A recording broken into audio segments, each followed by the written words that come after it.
More reaction to the plan for the conversion of the Thunder Bay generating station. Flames destroy a south side garage. And Toronto Council moves to strip more powers from Rob Ford.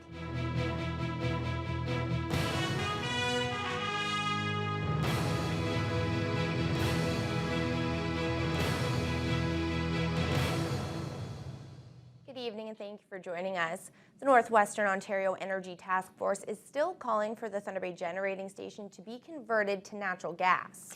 The group held a news conference today to say last week's announcement by the province has not shifted their focus. The group has now created a video that will be brought to Queen's Park to further stress the importance of the conversion for the entire North. We have more in this report. The announcement was made last week that the Thunder Bay generating station will now be converted to become the first advanced biomass station in the world. The local energy task force says while that conversion may suffice for the next 5 years, it isn't enough. And we're not going to shut up and go away, that's for sure. We're going to continue to pursue getting this plant converted and fully operational. We need it. We really have to convince them of that, and hopefully we will when we go down for our NOMA Queen's Park Day on the 26th. At that meeting, the task force will bring forward a 16-minute video that details the region's current and future energy needs and the importance of a reliable generating system as a source for power for our region. Plans to convert the plant to natural gas were suspended by the government. They say right now that's a better option than asking the government to undo something they've done. It means we still need to do a lot of work to convince the government that we need this conversion to natural gas, because we can't just run this on the torrefied wood pellets or the advanced biomass, because it's very, very costly. The biomass would be made using a special kind of wood pellet that's only manufactured at 2 places in the world, which is why it comes in at such a high price. The matter was discussed at Queen's Park as well. Provincial NDP leader Andrea Horvath wasn't impressed with Friday's announcement. She voiced some of the same concerns echoed at the meeting in our city. Not only does this latest promise smack of opportunism, but it is a short-term fix that won't meet the future energy demands of mining projects in the region. Energy Minister Bob Chiarelli says the government looked at multiple factors and decided that this was the best option for Thunder Bay. We will assess the demand in the area as we proceed, and if we have to add another unit and extend the time period, Mr. Speaker, we will. The Energy Task Force hopes that with this new video and added information, the province will finally get it. Thunder Bay Mayor Keith Hobbs had said he was 75% happy with the provincial announcement. After this meeting, he's lowered that number to 50. Cheryl Holmes, TBT News. Thunder Bay City Council will discuss the possibility tonight of changing the way local residents elect their council members. The issue was first brought forward by Councillor Ken Boschkoff, who wants to ask voters if they'd like to elect only at-large candidates. But the response has been lukewarm, especially for the 7 ward councillors. McIntyre Ward Councillor Trevor Gertuga's idea, however, is picking up steam. He feels the city should stop electing at-large candidates and only vote for 7 ward councillors, a mayor and a deputy mayor. Councillor Ian Angus agrees. He says at-large candidates, like himself, only get elected by virtue of name recognition. When people ask me or say they're thinking of running, I'm saying only run in the ward. You know, don't try to run at large. You'll never get there. But, you know, pick out your own ward, go knock on every door, and you'll have a much better chance of getting elected. Gertuga is expected to table his amendment tonight. Meanwhile, Mayor Keith Hobbs will ask for support to pressure the federal government to reverse a decision to shut down 9 Veteran Affairs offices, including the one here in Thunder Bay. There's a lot of injured vets. There's a lot with post-traumatic stress disorders, and they need that help right here in their own communities. They don't need to travel or try and get through on a phone call to get those issues dealt with. And I think it's the one area that the Conservative government have made a huge mistake on. The mayor says governments can cut spending in a lot of places, but feels veterans should be untouchable. The verdict in the case of a fatal incident involving a pedestrian has been postponed once again. 27-year-old Christian Hernandez was charged back in December 2010 with impaired driving and failure to remain at the scene of a collision in an alleged hit-and-run case. It happened on North High Street, and the victim, 45-year-old Richard Carmichael, was pronounced dead at the Regional Health Sciences Centre soon after he was struck. The verdict was expected to be delivered today, but Justice Joyce Pelche says she didn't have enough time to review her judgment this morning. That verdict will now be read on Friday morning. The preliminary hearing for a young Thunder Bay man charged with murder began today at the Ontario Court of Justice. The incident happened on Villa Street on December 29th of last year. The homicide was discovered when a resident returned home at about 7 o'clock and found 25-year-old Desmond Matthews and another 23-year-old man badly injured. Matthews later died from his injuries. Thunder Bay police arrested 21-year-old Mitchell Shaganaqueb and charged him with second-degree murder. He's remained in custody at the Thunder Bay District Jail ever since. The preliminary hearing will determine if there is enough evidence for the case to go to trial. All evidence is subject to a publication ban. The preliminary hearing is expected to last until Wednesday. A vehicle is ruined and a garage is severely damaged following an overnight fire. 5 pumpers with 22 firefighters responded to the blaze on the city's south side. They were called to the garage fire in the 400 block of South Mark Street around 3:45 this morning. When crews arrived, the rear of the garage was fully engulfed in flames. A second alarm was called and an aerial unit was brought in to help bring the fire under control. The garage sits at the end of a laneway behind a home. However, no other buildings were damaged. There were also no injuries in the incident. An investigator has been brought in to determine the cause of the fire. Thunder Bay's organ donor registration numbers are actually pretty good. 43% of the eligible population has already registered. That's well above the provincial average. But officials with the Regional Health Sciences Centre and Trillium Gift of Life Network want to see those numbers soar even higher. A 2-week campaign aiming to highlight the need for organ and tissue donors got underway at the hospital this morning. Ryan Bonazzo brings us that story. They fall on 2 very different ends of the organ donation spectrum, but Ontario Regional Chief Stan Beardy and retired OPP officer Gary Cooper each understand the importance of organ donation. Cooper says he never thought much about becoming a donor. Dying is something people do not want to, they just don't want to go there. But that all changed in 1996 when he found out he needed a new liver. He had surgery for which he only had to wait 6 months. And for years, everything was fine until 2010, when his second liver began to fail him, and once again, he needed a replacement. Now, the beneficiary of 2 liver transplants, he has just one thing to say to the families who made the decision to donate their loved one's organs. Thank you for saving my life. And it sounds so simple, but the emotion that goes into those 2 words, thank you, you don't know it until you've experienced an organ transplant. Chief Beardy was forced to make the decision 9 years ago when he lost his 19-year-old son, Daniel. He and his wife decided to donate Daniel's organs, and it's a decision he's never regretted. Regardless how drastic it is, you have to be able to tell a complete story, because regardless how bad the story situation is, there's always some good in it.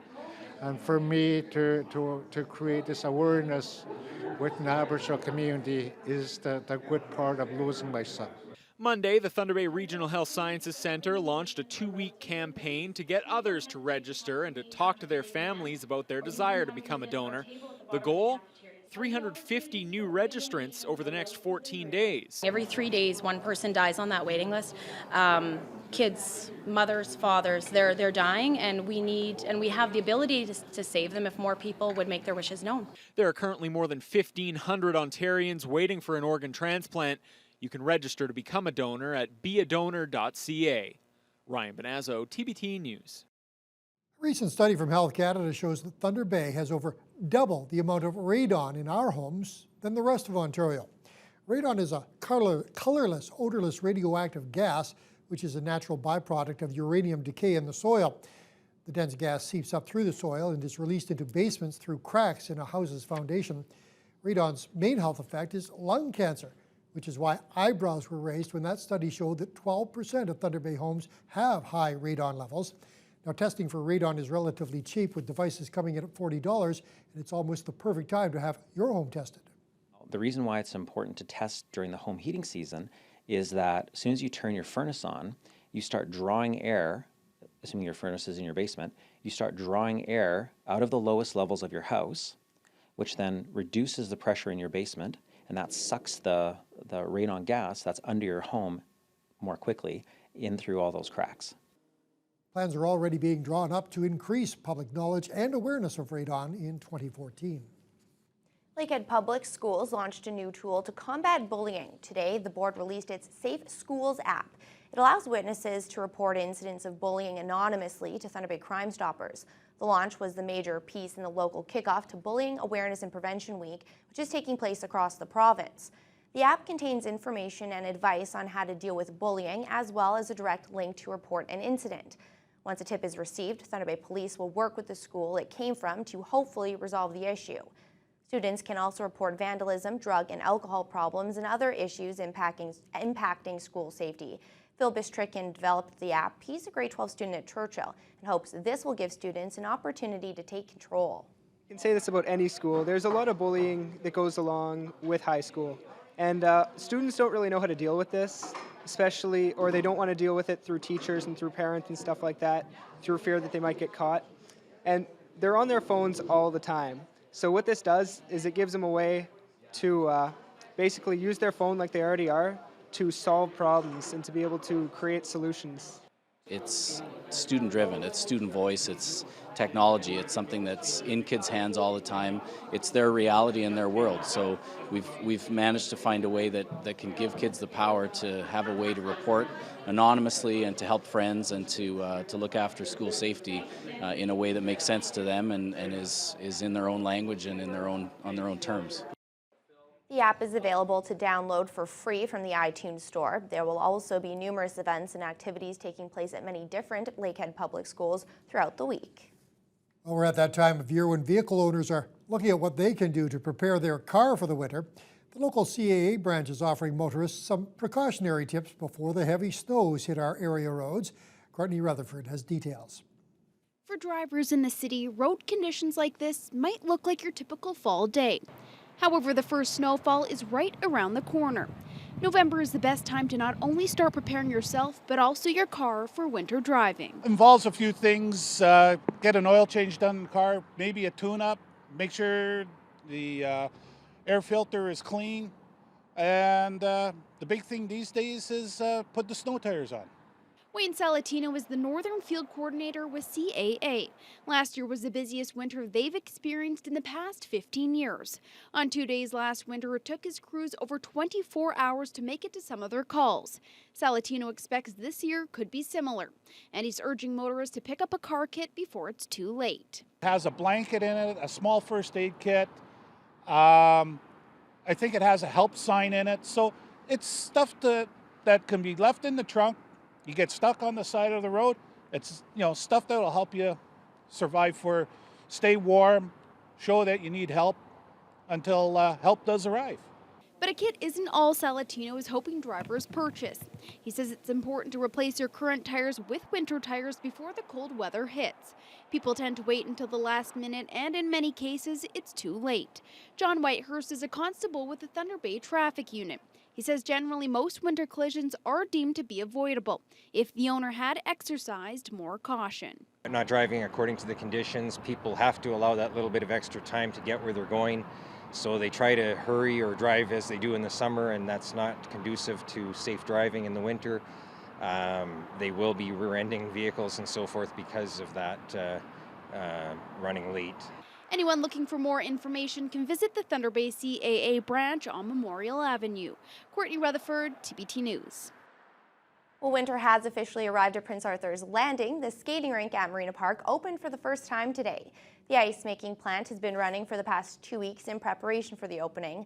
Last year, roughly 15,000 people skated at the marina, and Operations Coordinator Kathy Ball expects similar numbers.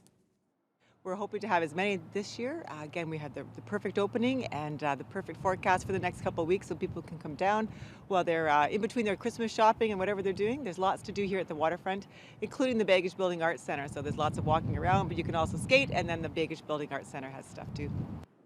There will be a Skate with Santa on December 8th, and that will be a kickoff to weekly Sunday events at the marina. The rink is open from 11:30 a.m. to 9 p.m. every day until the end of March break. Well, turning gears now to weather, Fiona. Not that I have this problem on a daily basis, but it was pretty windy out there, not a great hair day, and we also saw some snow out there. I'm sure the wind was particularly troubling to you, Randy. Yeah, it was pretty gusty at times, and it was all coming from the northwest, which made it very cold. That flow pushing all those clouds into the region and turning the rain that we saw for part of the weekend into some light snow, and also causing the temperatures to continuously drop. We had a high of 1 today. Unfortunately, that was at about 1 a.m. in the morning. The temperatures have continued to head in a downward direction ever since.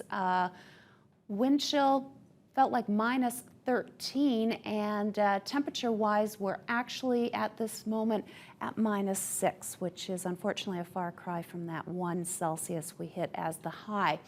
Now, with winds gusting at to 54 kilometers per hour from the northwest in Thunder Bay, you can imagine what it was like elsewhere. -8 in Sioux Lookout, Dryden, Red Lake at -9 with some light snow at this time. Fort Frances mainly cloudy, a little bit warmer, but not much. They're currently at -5, and more snow as you head eastward into Greenstone and down along the lake shore towards Sault Ste. Marie. They are currently just below the freezing mark at -1. Now tonight, Thunder Bay will be hitting a low of -5, although unfortunately the winds will continue to gust for the next few hours, up to 43 kilometers per hour, hopefully tapering off overnight down to about 24, but that's going to make for a wind chill that could be hovering around -18, -19 for most of the night. As we head into Tuesday, well, we've got a lot of cold air around the region. No surprise there after what we felt today. Fortunately, tomorrow we'll have a bit of a nice mild flow from the southwest, and that's going to help counteract a little bit of this cold air, maybe bring the temperatures up a few degrees, maybe even pop above the freezing mark, which would be nice for Tuesday. But we'll have more details on what you're really going to be seeing over the next few days. And this is the time of year when the temperature can change very quickly. It can be suddenly very nice, and then other times bone-chillingly cold. So get ready for just about anything to happen this week. It's going to be quite a roller coaster ride. All right. Thanks very much, Fiona. Well, some fierce debate at Toronto City Hall today over whether to strip away more powers from Rob Ford. We'll have the latest on that for you right after these words. As Toronto's governing body, we have the collective wisdom, authority, and responsibility to take action.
Toronto City Council has voted overwhelmingly to slash Mayor Rob Ford's budget and to add many of his duties to the deputy mayor.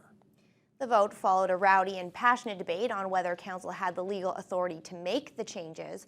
Ford himself denounced the measures, which have significantly cut his mayoral powers as a coup d'etat. He says council has declared war. Ron Charles reports. Suburban public housing. Over the weekend, Rob Ford went on what would otherwise be considered a charm offensive with foreign media.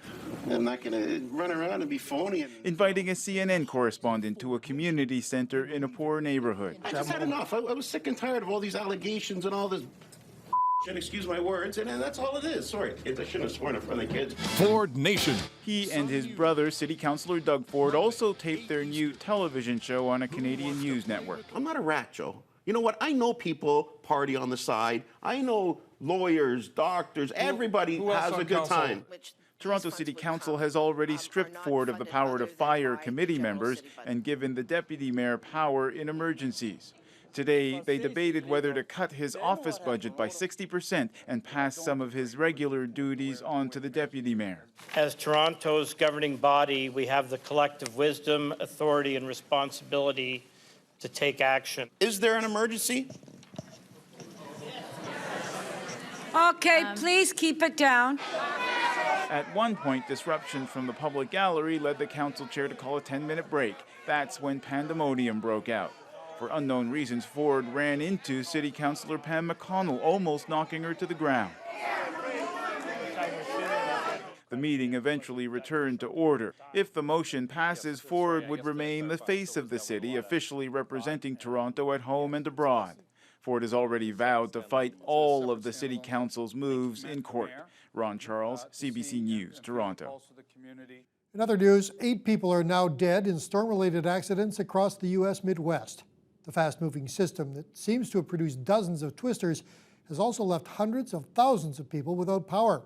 Lindsay Duncombe reports. The scale of the damage is staggering. Block after block flattened, entire neighborhoods wiped out. I know there's been other tornadoes and tragedies in recent years that were horrible too, and you always watch TV and say, oh, that would never happen to us. Some reports say close to 80 twisters ripped across the Midwest. At its worst, winds blew more than 300 kilometers an hour. Officials say local warning systems, including loud sirens, saved lives, and believe many people were protected because they were in large, sturdy churches when the storm hit on Sunday. Still, survivors say it was terrifying. I seen the rain start swirling and I just took off running. Next thing I know, stuff was flying in next to me. I watched the door and I watched the bricks and I watched the picture window and everything wrap around me. Complicating the cleanup efforts, the cold. It was below freezing in Illinois this morning. Tornadoes this late in the year are extremely rare, and crews are racing to restore power before winter truly sets in. The biggest problem we're facing right now is there are a lot of utility poles down, so there's going to be areas without power for, days, maybe, could go a week or so, who knows. Our mission now is to recover, and we will recover. We will prevail over these tornadoes. Recovery will certainly take weeks, if not months, or even years. Lindsay Duncombe, CBC News, Washington. The storm system that brought devastation to the U.S. also reached into Canada. The cleanup is continuing across southern Ontario following last night's storm. The fierce wind snapped trees and brought down hydro lines. At the height of the storm, more than 100,000 homes and businesses were without electricity. Several thousand remain without power. The United Nations now estimates almost 4 million people in the Philippines have been displaced by that typhoon. Agencies in the Philippines, assisted by the U.S., Britain, and many other countries, including Canada, are trying to cope with the humanitarian crisis. Chris Brown reports on some of those who have been left homeless. There is an exodus from the typhoon zone, and Cebu's military base is the first stop. There's a meal waiting and medical help. Reggie Alicer and her baby Julienne escaped from Ormoc. This video was shot by people who got out with them. They were all inside a church in the town as the storm hit. Every building in Ormoc was damaged. Who knows when she'll be able to go back? Maybe next year, in January, if there is already electricity and water. We have here like mosquito nets, so we'll be comfortable when we're sleeping. For others, the return date is in fact much sooner. 2 days ago, Jocelyn Baldacan Safirapan got a flight out of Guyane, the town where the typhoon made landfall. Now she's returning. Relatives in California sent her money, so she bought her own relief supplies for her family. We are going to help each other so that we can recover. We can help our place to be better and to be progressive again. We do love our place. The number of Filipinos displaced by the typhoon is simply staggering. While a lot will end up staying with friends and family elsewhere, the sportsplex will have to do for others. That's the big question. How long are you going to sustain here? How long are we going to sustain this? The answer is indefinite. We really don't know. We met Dorina Cagafon from Tacloban. She doesn't have anywhere to go, so she says her family will sleep on the mats and perhaps she can find a job here in Cebu. It's okay in this place. It's home? Maybe. There are doctors and even dentists here to look after any physical wounds. But it's the storm's toll on people's mental health that concerns psychologist Pocolo de los Santos. Maybe 2 or 3 months from now, a lot of them will be suffering from post-trauma stress disorder, and we hope to avoid that. So we're conducting the briefing here, and we want to do it as soon as possible. He says people have arrived here with nothing, and they're crushed by the thought of having to start their lives over from scratch. Chris Brown, CBC News, Cebu. 2 tech giants are joining forces to combat child pornography. Starting today, Google and Microsoft are blocking search terms that lead to images of child pornography. The companies say as many as 100,000 search terms will fail to produce results. A warning will tell viewers that child abuse is illegal and offer advice on where to get help. Google's CEO says the effects will be felt globally. Children's advocates say there is still a lot more to be done. Well, some record-breaking numbers on the North American markets today. In Toronto, the TSX hit a 2-year high, gaining 24 points to close at 13,458. The Dow hit a new all-time high, gaining 14 points to finish at 15,976. And the Nasdaq was up almost 37 points to finish at 39.49. Canadian dollar closed up slightly at 95.86 cents US. Gold slipped $15 to $1,272 an ounce, and oil fell to just above the $93 a barrel mark.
Well, we now know who will be squaring off in this year's Grey Cup game. One pretty good conference final yesterday, the other one not so much. Yeah, I think you could make a case that the two teams that were upset yesterday, most people thought it would be a Toronto-Calgary Grey Cup, but for the first time since 1999, Hamilton's going to be in the Grey Cup. Go Ticats. Yeah, you can officially say they are the Leafs of the CFL. Oh, don't say that, please. Oh.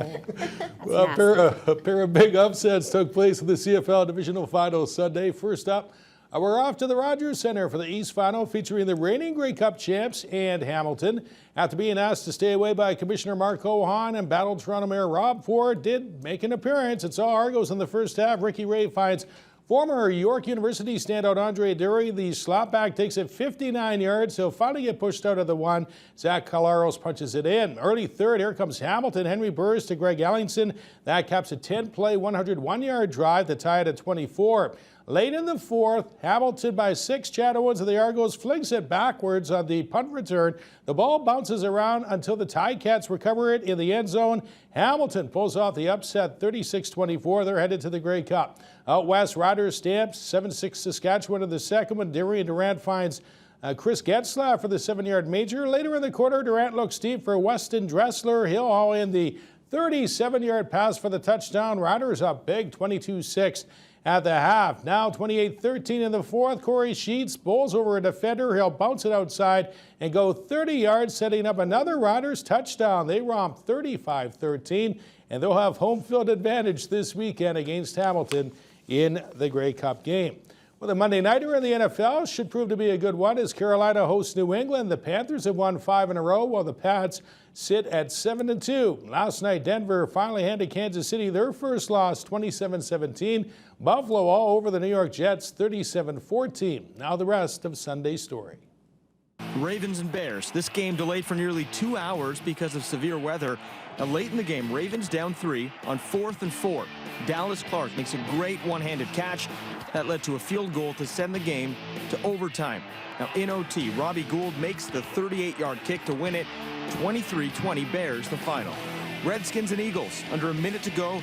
Skins driving down 8, but Robert Griffin III gets picked off in the end zone. Philly snaps a franchise worst 10-game home losing streak. Lions and Steelers. Ben Roethlisberger threw for 367 yards and 4 touchdowns. Steelers win their second straight, 37-27 the final. Browns and Bengals, second quarter. Vontaz Burfict picks up the fumble and scores. Bengals snap a 2-game losing streak, 41-20. Falcons and Bucks, first quarter. Vincent Jackson makes a spectacular one-handed catch. He had 10 catches for 165 yards and a touchdown. The Bucks roll 41-28. Cards, Jags, third quarter. Carson Palmer finds Michael Floyd. He takes it 91 yards for the score. Cards win their third straight, 27-14 final score. Raiders and Texans, third quarter. Rashad Jennings takes the direct snap, runs over a defender, and takes it 80 yards to the house. He finished with 150 yards total. Raiders take it 28-23. 49ers and Saints under a minute to go, tied at 20. Drew Brees finds Marcus Colston over the middle, puts New Orleans in field goal range. And Garrett Hartley steps up and knocks in the 31-yard winner. Saints take it 23-20. Vikings and Seahawks. Russell Wilson threw for 230 yards and 2 scores. Seattle wins their franchise record 13th straight at home, 41-20 the final score. Packers and Giants. Green Bay quarterback Scott Tolzien threw 3 interceptions, including this pick 6 to defensive end Jason Pierre-Paul. Giants win their 4th straight, 27-13. And the Chargers and the Dolphins, third quarter. Ryan Tannehill to Charles Clay. He takes it 39 yards for the score. Miami improves to 5-5. Final score 20-16. On the Lake Varsity front, the women's basketball team won both their games to improve to 3-3. The men's b-ball squad was swept, so they're 1-5. The volleyball team fell in 5 sets to Royal Military College. They're now 2-6. And the hockey team would sweep Concordia. Goalie Jeff Bosch returned between the pipes Saturday night, helping the Wolves beat the Stingers 3-1. Pretty good, actually. Kind of once I got going, made my first save, kind of adrenaline takes over and you forget that you had an injury to begin with. So, I felt pretty good, and the guys in front of me were awesome tonight. And, I think I only had 21 or 22 shots against, which is great, which made my workload a little less tonight. He told me, going on the weekend, he says, Macker, My knees feels fine, but it's just my conditioning. It's hard when you're out there, but I had to put him in, and he has to get some games, and you know what, he obviously handled it with flying colors. Right off the bat there, they had a couple of quality chances in the first period, and he played really well. Lakehead jumped out to a 2-0 lead Saturday, but a couple of letdowns allowed the Stingers back in it. McDonald, for the most part, pleased with his team's performance despite the lapses. However, the Wolves will be without veteran Trevor Gamache for at least a game. He dropped the gloves with Adam Nugent-Hopkins, the brother of Edmonton Oiler Ryan Nugent-Hopkins. Both players will be receiving 1-game suspensions. Something he probably had going with that kid, Nugent-Hopkins, I don't know. I mean, how do I say it? If we were a little farther along in the schedule, and not that the games that we play next weekend are huge, we'd probably have to use our heads a little bit more, because he's a pretty good player for us, and I think we're losing him anyway. But I mean, he won the fight, so I guess that's a good thing. The Wolves will have 2 more series remaining before the Christmas break, and both are on the road. LU travels to Oshawa for a pair of games against the Ontario Tech Ridgebacks this weekend. We may have seen the last of Canada's George St. Pierre in the octagon. The UFC welterweight champ scored a split decision win over Johnny Hendricks Saturday night, and at the post-fight Newshour says he's taking a break. George St. Pierre may have emerged from his latest fight as a champion once again, but on so many levels, he did not look like one. Many, including the president of Ultimate Fighting, thought the judges made the wrong call naming St. Pierre the winner. Add to that a jarring, emotional announcement. I can't sleep at night now. I'm going crazy. I had issues, man. I need to relax. I need to get out for a while, St. Pierre said he was dealing with unspecified personal problems and said he'd be hanging up his gloves, at least for a while. St. Pierre is not just any fighter. St. Pierre is an ambassador of the sport, a sport that frankly troubles many people. It's a brutal sport. It's not for everyone. St. Pierre is handsome, articulate. He's bilingual. Or as UFC President Dana White put it, he's the biggest pay-per-view star on the planet for me. Among the many questions about just what was on St. Pierre's mind Saturday night is the fact he described what to some sounded like concussion symptoms. He hit like a truck, My brain got bashed left and right inside my skull. It would be quite improbable that an athlete would not suffer from a concussion following this series of hits. The UFC president has since suggested St. Pierre will return, and it's clear there will be pressure on him to do so. I think for his legacy, if he thinks he can come back and be George St. Pierre as he was, I think he will come back. There's a lot of money that is at stake if he wants it. Today, St. Pierre himself tweeted this picture saying he was feeling much better, but offered no suggestion of what his next move will be. Catherine Cullen, CBC News, Montreal. A 15-game winning streak has vaulted Fort Francis to second in this week's Canadian Junior Hockey rankings. The Thunder Bay North Stars are 16th. The Stars will host the Lakers at the Gardens tomorrow night. Meantime, Dryden's Zachary Kurtz has been named the SIJHL's Player of the Week. He had 5 assists in 2 games last week. Lakehead's women's wrestling team finished 3rd at a meet in London hosted by Western over the weekend. Emma Horner won her weight class, while Chris Waltner won his, as the men's team ended up 4th overall. And the opening ceremony for the Dominion Club Curling Championship at the Fort William Curling Club starts tonight. Still plenty of time to get down there. Starts at 7 o'clock. If you drive like Holly, you'd be there in 2 minutes. Going to be some good curling down there all this week, though. Yeah, it should be. Kathy Jackson from Fort Francis is the Northern Ontario rep on the women's side, so you might want to cheer her on. All right. Thanks very much, Reddy. Yeah. All right. Well, last night, Almost Human debuted on Global Thunder Bay, and if you didn't get enough, well, don't worry. We've got another episode on tonight's lineup with more. Here's Teletalk. Tonight's lineup has the past, the present, and the future on Global Thunder Bay. Starting at 8 on Almost Human, Ken X and his android partner Dorian enter the world of sex bots. Then at 9 p.m. on Sleepy Hollow, Ichabod is shocked to discover the horseman's true motive. And at 10 on NCIS, a Department of Defense investigator questions the Bodnar case. Over on CKPR Thunder Bay, we have a history of mystery and some killer mind games. First, at 8 p.m. on Murdoch Mysteries, a body with a large bite mark sparks rumors of a sea monster. Then at 9, Leo must face his past regrets when an old friend is found murdered on Cracked. Teletalk is brought to you by Points, the traffic ticket specialists.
There's been quite a cool down, Fiona, from the weekend here in the city.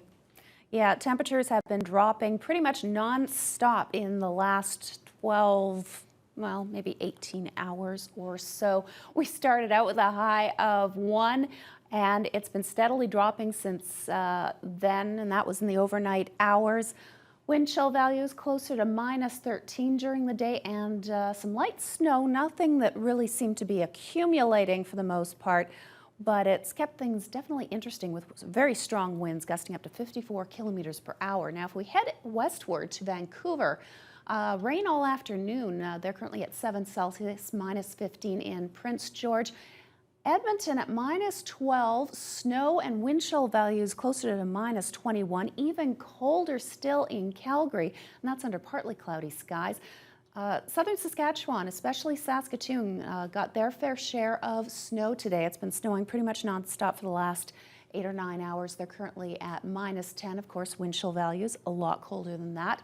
Regina -6, doesn't look too bad for mid-November, but bear in mind the wind chill is close to -14, so they're not really getting a break in the cool down either. And they've had some drifting snow in the last hour or so. Winnipeg currently at -7. Cloudy skies at this time. They've had snow this afternoon And just in the last hour or two, the winds have calmed down completely, which has all but eliminated the wind chill values and the issues with that. Now, as we head into southern Ontario, a completely different story, plus side temperatures and very strong winds, gusting up to 70 kilometers per hour in Toronto this afternoon. Ottawa and into Montreal, similar situation. They're currently at 3 Celsius, and Quebec City currently at 7. They actually hit double-digit highs, but the wind gusts were up to 70 kilometers per hour. The thing that kept things nice and warm, though, were the fact that the wind was coming in from the southwest, so it was a very mild wind, although it was a strong one. As we head into the Maritimes, speaking of wind, very gusty through most of the Maritimes, rainy for most of the day, and yet the temperatures were mid-teens pretty much across the board. At this hour, Fredericton is at 12, 13 in Charlottetown and Halifax, both with rain. St. John's, misty day indeed. Misty, very foggy, and currently at 3 Celsius. The temperature for the last 24 hours has been basically hovering between about 3 and 6 Celsius, so not a lot of fluctuation in the temperatures for that part of Newfoundland. Now today we had this warm front try to push its way in, pushing some clouds ahead of it, that flow from the northwest. As we head into tomorrow, we're going to get underneath the this warm front, and that's going to warm up temperatures a little bit, and considerably so as we head into Wednesday. However, with this low, there is a lot of precipitation potential to the north of us, and we are just on the edge of it. So by Wednesday, there's a risk we could see some precipitation.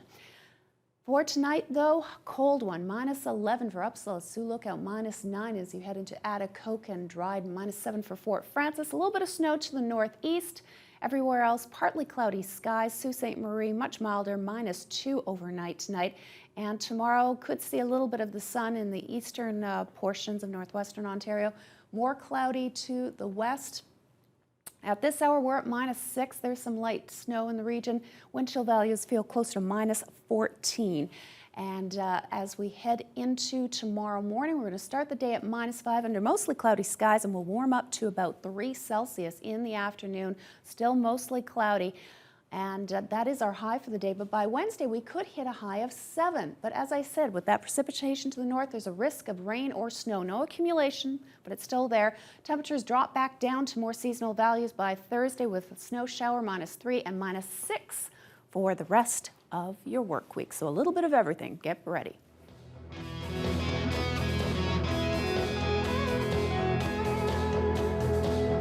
It's the time of the year that many people start thinking about Christmas baking, and it may be the only time that you use baking soda or baking powder. But do you ever wonder how the chemical reactions in them work? Well, Natalie Crinklaw has more in tonight's edition of Cool Science.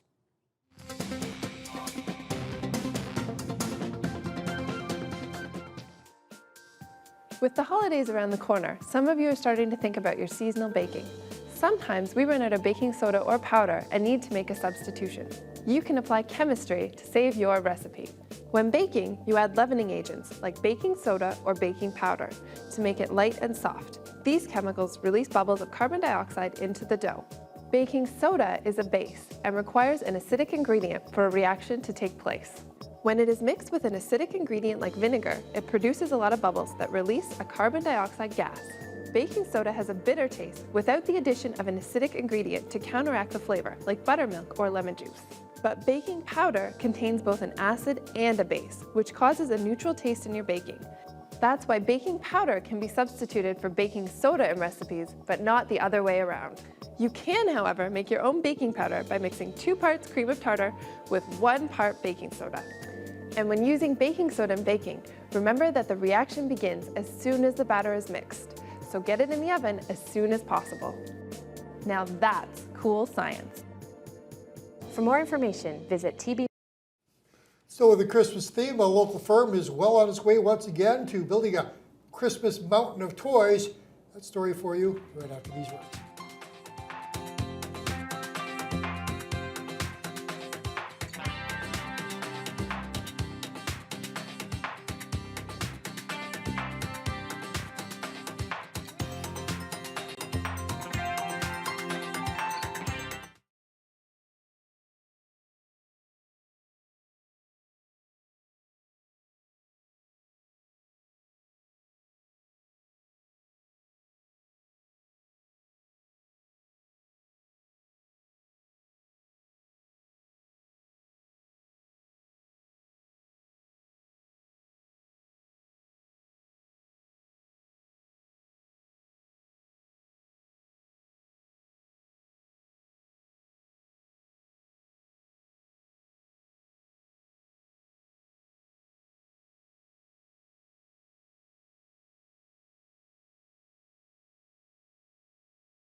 Well, it's that time of year when visions of sugar plums begin dancing through children's heads, and they start to envision all those gifts they'll get to unwrap on Christmas morning. Some of Thunder Bay's less fortunate children, though, may wonder whether they'll receive anything at all under their tree this holiday season. Those at the Cranton Wellness Center want to ensure every child in our city has a Merry Christmas. Right now, there are a few toys under the tree inside their Memorial Avenue location, but in a few weeks, they're hoping to have gifts spilling out the door. From now until December 20th, they're collecting new unwrapped toys for kids 18 years and under. It's the 9th annual Toy Mountain campaign in support of the Salvation Army. Center owner Alan Cranton says the community has really stepped up over the last 8 years. He's hoping to eclipse that last year's toy total when they collected 311 toys. It's really great to watch the little children come in with a present with one of their adult parents and put it underneath the tree, and they get so excited that they're giving into the community as well. Well, you can imagine what it's like if you're a child, a kid going to school, and all your friends are talking about the toys that they're going to open, and you don't know whether there's going to be any toys in your house or not. Mom and dad don't have any money to buy toys. If you get a toy, it's given to you, it's wrapped, and you're able to open it, that just brings a lot of joy to your heart. And to be a part of helping kids enjoy that at Christmas, that's fantastic. Her adds, in addition to toys for small children like teddy bears, dolls, and action figures, they're also collecting gifts for teenagers. Items like movie passes and hairstyling products are also appreciated. Everyone who donates a present will be entered to win a gift basket filled with items donated by several local businesses. It's valued at more than $500. Hope that collection goes well. Let's recap our top story of the night for you now. The Northwest Ontario Energy Task Force says it does not support Ontario's announcement last week about the future of the Thunder Bay generating station. They say they're going to continue to lobby Queen's Park to have that conversion be to natural gas. And we have 3 NHL games tonight. 2 of the Stahl brothers, Eric and Jordan, and the rest of the Carolina Hurricanes go up against the Boston Bruins. We'll have highlights of that later on. And a cold night ahead, so be ready, but it's going to warm up over the next few days. Thanks so much for joining us this evening. Have a great night.